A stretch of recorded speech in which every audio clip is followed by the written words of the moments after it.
전국의 집값이 2008년 금융위기 때보다 더 큰 폭으로 떨어지고 있습니다. 안녕하세요. 재테크 읽어주는 파일럿입니다. 현재 집값이 빠지고 있는데 그 빠지는 폭이 조금 빠른 것 같습니다. 그래서 제가 그 부분을 오늘 여러분들한테 좀 말씀드리려고 방송을 켰고요. 우리가 2008년 금융위기가 있었잖아요. 그때도 제가 알기로 아마 수도권의 집값이 주간 단위로 한 0.3%, 0.4% 그 정도 빠졌던 걸로 기억을 해요. 그때 굉장히 많이 빠졌었죠.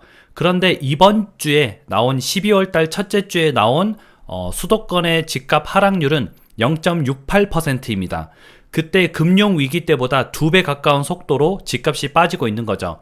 그러면 수도권, 서울, 지방 어떤지 한번 화면을 보면서 얘기를 나눠보도록 하겠습니다. KB에서 발표되는 자료인데요. KB 시세표라고 보시면 됩니다. 근데 집값이 이제 최근에 좀 계속 빠지고 있죠. 전국 단위로 보게 되면은 집값이 계속 주마다 하락을 하고 있는데요. 저번 주에는 0.32% 그 정도 하락을 했었고요. 이번 주에는 0.48%, 저번 주보다 이번 주가 하락폭이 대략 한 50% 정도 증가를 했죠. 그래서 지금 하락폭이 계속 증가를 하고 있는데 그 증가하는 폭이 심상치가 않습니다. 우리가 서울도 지금 하락폭이 계속 늘어나고 있는데 서울도 전국이랑 비슷해요. 저번 주에는 0.33% 하락을 했는데 이번 주에는 0.42% 하락을 하고 있습니다. 전국이랑 서울이랑 조금 비슷한 모습을 띠고 있는데 우리가 사람들이 많이 살고 있는 수도권 있죠. 인구 1000만 명이 몰려있는 수도권 같은 경우에는 보게 되니까 파란색이 굉장히 짙어졌죠. 이제 파란색이 짙어지면 짙어질수록 더 하락폭이 크다, 그렇게 보면 되고요. 수원이나 이런 곳은 1% 넘게 하락을 하고 있고요. 경기도를 보면은 지금 저번 주가 0.48%였어요. 그런데 이번 주에는 0.68% 하락을 하고 있습니다. 우리가 생각했을 때 0.6% 집값이 떨어졌다고 생각을 할 수 있는데 이제 우리가 금융위기 때를 한번 볼게요. 금융위기 때뿐만 아니라 전체적으로 보겠습니다. 여기가 이쪽이 경기도거든요. 이쪽이 경기도인데 이쪽 라인을 한번 잘 봐주세요. 한번 쭉 올려볼게요. 경기도가 파란색이 됐던 적이 일단 2021년엔 굉장히 빨갰죠. 이렇게 빨갰었고 19년도에는 약간 하락을 나타냈었네요. 0.02%. 그런데 파란색으로 표시가 안 될 정도로 거의 보합이었다, 그렇게 보면 되고요. 쭉 올라가다 보니까 2017년도까지 왔는데도 아직도 저런 파란색이 없죠. 2013년도까지 오니까 마이너스가 나오긴 했지만 그래도 여전히 하얀색이에요. 색깔이 하얀색입니다. 그러니까 하락이라고 하긴 했지만 그래도 거의 보합에 가까운 하락이었다. 그리고 우리가 알고 있는 금융위기 쪽으로 한번 가볼게요. 2008년도에 금융위기가 왔었죠. 그 여파를 인해서 2010년도에도 가격이 떨어지긴 했지만 2010년도에 많이 떨어졌을 때가 0.24%였습니다. 아까는 0.68%였으니까 지금 하락폭의 3분의 1밖에 안 되죠. 그럼 2008년도까지 쭉 가볼게요. 2008년도 오니까 생각보다 색깔이 많이 파랗죠. 근데 많이 파란데도 불구하고 이때 가장 많이 빠졌을 때가 0.36%입니다. 그런데 지금은 0.68%니까 어때요? 우리가 금융위기 때보다 지금의 하락폭이 2배 정도 크다, 이렇게 보면 되겠죠. 그래서 단순히 0.68%가 무시할 수준이 아니다. 우리가 역사적으로 보게 되니까 금융위기 때보다 2배 가까운 속도로 집값이 빠지고 있다, 그렇게 보면 되겠죠.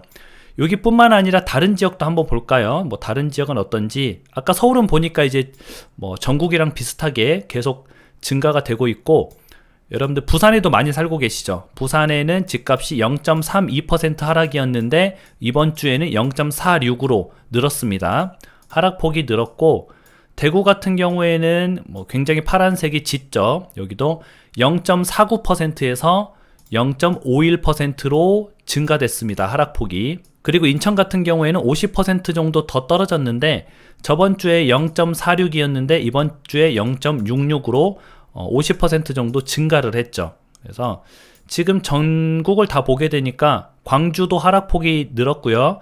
대전도 2배로 하락폭이 늘었고 울산 같은 경우도 하락폭이 2배로 늘었습니다. 5개광역시는 2배까지는 아니에요. 2배까지는 아니지만 뭐 한 40% 정도, 50% 정도 하락폭이 증가를 했습니다. 그리고 다른 이제 일반 중소도시를 보게 되면은 중소도시들도 이제 대도시권만큼 떨어진 건 아니지만, 왜냐면 중소도시들은 뭐 오를 때도 엄청나게 대도시처럼 이렇게 오른 게 아니었기 때문에 많이 오른 게 아니었기 때문에 떨어질 때도 많이 떨어지진 않지만 파란색이 상대적으로 대도시권에 비해서는 조금 줄었죠. 그렇다고 하더라도 전주 대비 대부분 많이 늘어나고 있습니다. 충남 같은 경우에는 마이너스 0.1%에서 마이너스 0.19%, 거의 2배 정도 하락이 증가가 됐죠. 그리고 전북 같은 경우에는 하락폭이 2배가 조금 넘었습니다. 0.14에서 0.34니까 한 2.5배 정도 늘어나게 된 거죠. 전남은 지금 굉장히 많이 증가를 했는데 0.05%, 저번 주에는 거의 하락을 안 했어요. 0.05%, 거의 뭐 보합에 가까운 하락이었죠. 그런데 이번에는 0.31%로 대략 6배가량 하락폭이 증가가 됐습니다. 그래서 전남뿐만 아니에요. 경북도 그러네요. 경북도 비슷한 상황을 나타내고 있고, 최근에 이제 저번 주까지 버티고 있던 그런 지역들이 지금은 하락세가 완연하게 좀 퍼져가고 있다. 그걸 우리가 저 표를 통해서 좀 알 수가 있겠죠. 그래서 지금은 우리가 집을 살 때는 아니구나, 지금은 집값이 조금 빠지고 있는 시기구나 라는 걸 알 수가 있고요. 12월 달에 이제 또 다음 주인가 이제 FOMC 미국 연준의 금리 결정 회의가 있죠. 그 회의에서 아마도 빅스텝을 할 것이다, 이런 여론이 많아요. 그러면 0.5%가 더 올라가게 되면은 금리가 한 차례 더 큰 폭으로 상승을 하기 때문에 아마도 내년 초까지는 이런 양상을 좀 띄지 않을까, 그렇게 예상이 되고요.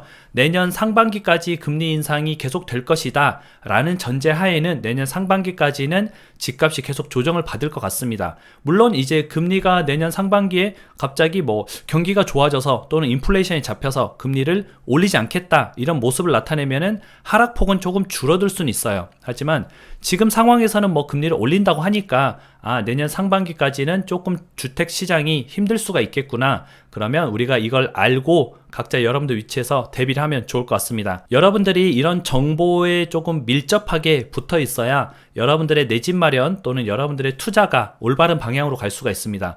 여러분들이 한쪽으로 치우친다면 아마도 올바른 선택을 하기 조금 어렵겠죠. 그래서 뭐 집값이 올라가는 시기나 내려가는 시기, 집값은 자산이기 때문에 오르락 내리락 합니다. 금값이랑 똑같아요. 금도 오르락 내리락 하죠. 이런 오르락 내리락 하는 시기를 잘 알고 있어야 돼요. 그래서 한쪽으로 치우치지 말고 여러분들은 시시각각 변하는 상황에 잘 대처를 하시기 바랍니다. 또 여러분들의 좋은 의견이 있으면 댓글로 올려주시면 제가 또 영상으로 제작을 해보도록 하겠습니다. 그럼 행복한 하루 보내시기 바랍니다. 다음에 다시 만나요.